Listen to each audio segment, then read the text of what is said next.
बिस्मिल्लाहिर्रहमानिर्रहीम। अस्सलाम वालेकुम दोस्तों,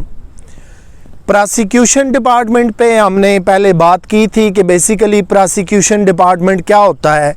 आम आदमी को तो शायद समझ ना आए कि पुलिस के बाद भी उसे सुपरवाइज़ करने वाला कोई महकमा होता है जो पुलिस के तमाम इक़दामात को चेक एंड बैलेंस करता है, पुलिस की इन्वेस्टिगेशन को देखता है, चालान कैसे तैयार होते हैं, उनके अंदर कोई खामी कोताही तो नहीं रहेगी, और फिर वो चालान जब अदालत में जाता है तो प्रोसिक्यूशन डिपार्टमेंट वहाँ पे पूरी शातें गुजारता है, अपना पूरा मौक़िफ़ देता है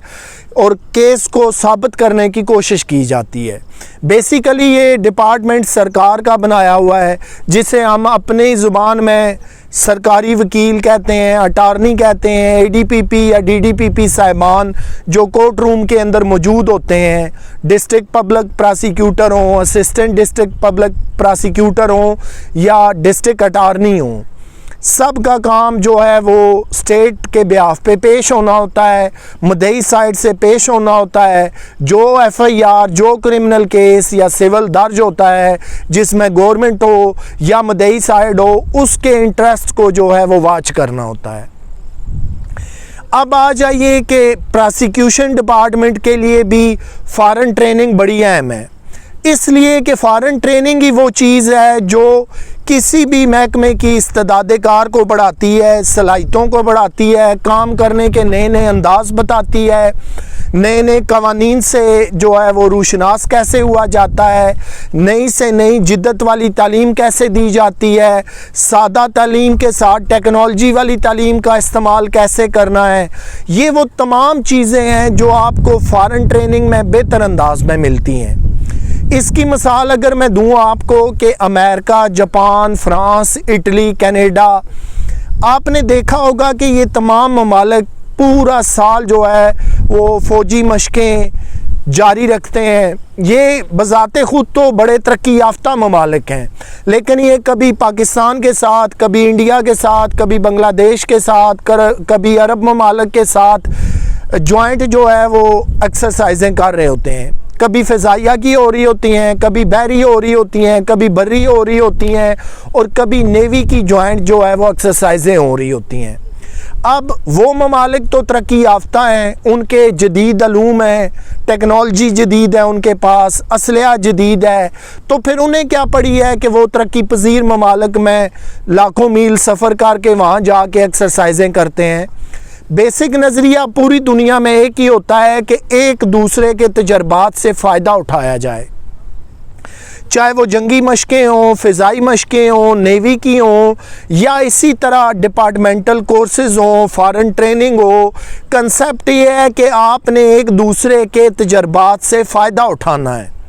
अगर वो तरक्की याफ्ता ममालिक यहाँ आकर हमारे साथ एक्सरसाइज करते हैं तो यहाँ से भी वो कुछ ना कुछ हमसे सीख के जाते हैं। इसी तरह जब तरक्की पजीर ममालिक तरक्की याफ्ता के साथ एक्सरसाइजें करते हैं तो उन्हें बेहद फ़ायदा होता है, नए नए अलूम सीखने को मिलते हैं, नई नई टेक्नोलॉजी देखने को मिलती है, नए नए हथियार देखने को मिलते हैं। ये वो सारी चीज़ें हैं कि आपने एक दूसरे के तजर्बात से फ़ायदा उठाना है। इसलिए कि मैंने इतनी आपको लंबी चौड़ी एग्जांपल दी कि फिर फ़ॉरेन ट्रेनिंग जो है प्रोसिक्यूशन डिपार्टमेंट के लिए बड़ी अहम है। जब आप वहाँ जाते हैं तो आप देखते हैं कि वो साइबर क्राइम कैसे पढ़ा रहे हैं, कैसे इम्प्लीमेंट कर रहे हैं, बड़े बड़े क्रिमिनल्स, गैंगस्टर को वो कैसे काबू करते हैं। आप सिर्फ मैक्सिको की मिसाल यहाँ पर ले लीजिए जिसकी बॉर्डर जो है वो अमेरिका के साथ लगती है। अब जहाँ पे अमेरिका अरबों डॉलर आज के दौर में लगाकर दीवार तामीर कर रहा है, उसका सिर्फ एक मकसद है कि मैक्सिको से जितने भी मंशियात फ़रोश आते हैं उनको रोका जाए। वो बड़े बड़े गैंगस्टर हैं, बड़ी बड़ी हैवी तौर पे मंशियात वो शिफ्ट कर रहे हैं, तो उन तमाम ड्रग पैडलर्स को रोकने के लिए ज़रूरी है कि आप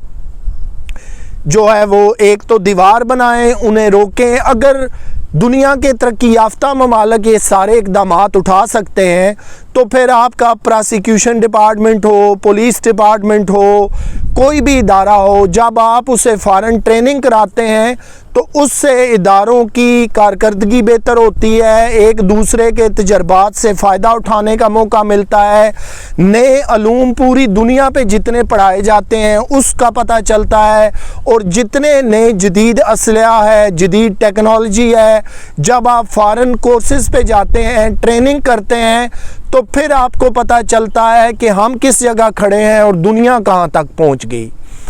क्रिमिनल्स को किस तरह डील करना है, साइबर क्राइम को कैसे डील करना है, इन्वेस्टिगेशंस को कौन सी नई जेतें फ्राहम करनी है,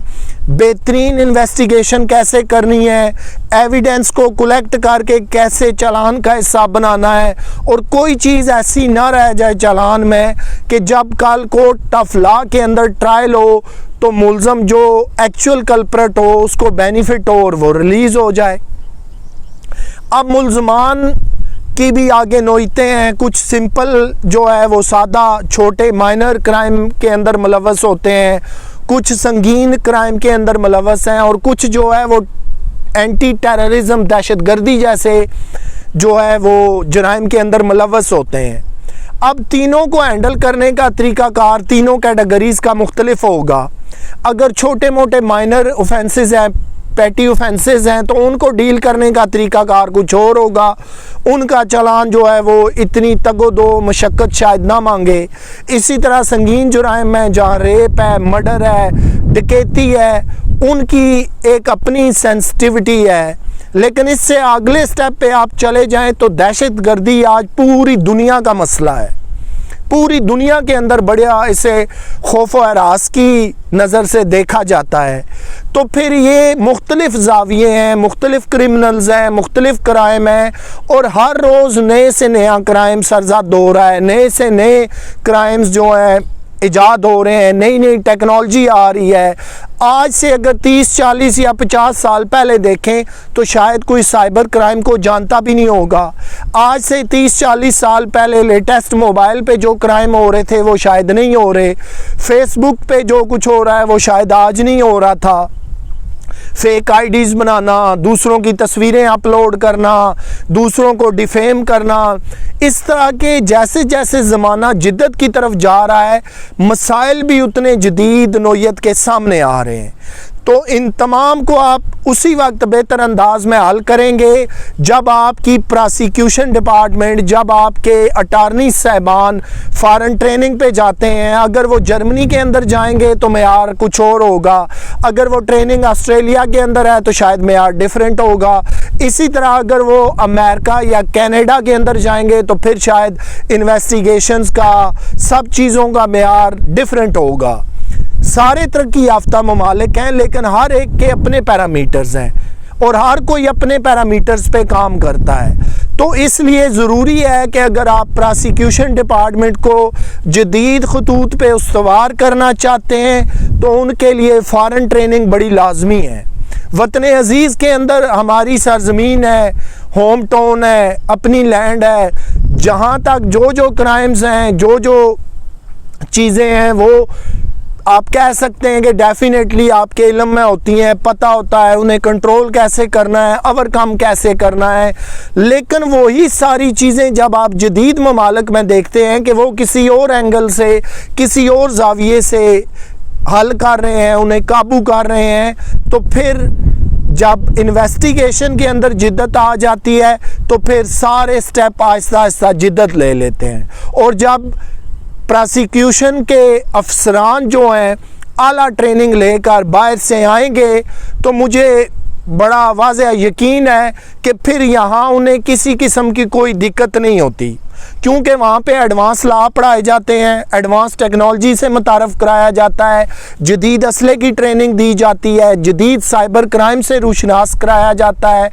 तो फिर काफ़ी हद तक नहीं बल्कि बहुत ज़्यादा प्रोसिक्यूशन ऑफिसर्स की जो है वो कारकर्दगी बहुत बेहतर हो जाती है। तो मैं यहाँ पे रिकमेंड करूँगा कि वतन अज़ीज़ के प्रोसिक्यूशन डिपार्टमेंट को भी उतना ही जदीद किया जाए जब कि हम दुनिया में उसको देखते हैं कि वो जदीद है। इसलिए कि अगर हमने हकीकी मानों में क्राइम रेट को कंट्रोल करना है, क्रिमिनल्स, गैंगस्टर्स को और एक्चुअल कैल्प्रेट्स को कोर्ट ऑफ लॉ के अंदर सज़ा दिलवानी है, तो फिर जदीद ट्रेनिंग वक्त की बड़ी ज़रूरत है। आपसे इंशाल्लाह फिर मुलाकात होगी, तब तक अपना ख्याल रखिएगा। अल्लाह हाफ़िज़।